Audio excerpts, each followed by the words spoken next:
మగాడివైతే గాజువాకలో గెలిచిరా, ఇక్కడ ఇంకొకటి సీటు లాక్కోవడం కాదు అంటూ జనసేనాని పవన్ కళ్యాణ్పై టీడీపీ నేతలు ఫైర్ అవుతున్నారు. దీంతో పిఠాపురం టీడీపీ జనసేన మధ్య వివాదం నెలకొంది.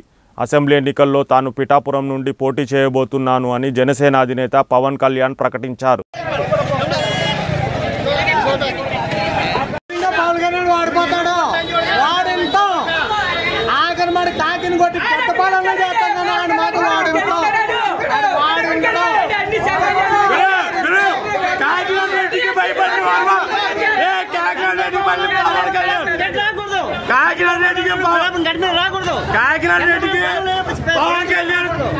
భయపడింది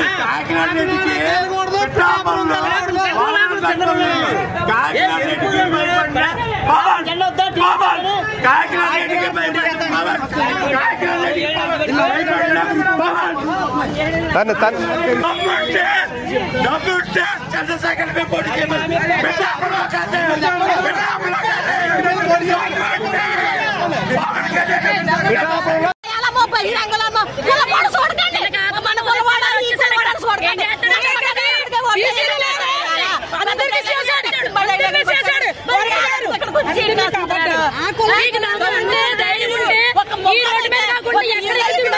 గాజువాకలో ఓడిపోయాడు, అక్కడ పోటీ చేసి రమ్మని అది పోకతమ్మంటే ఇక్కడ నాయకుడి దగ్గరకు వచ్చి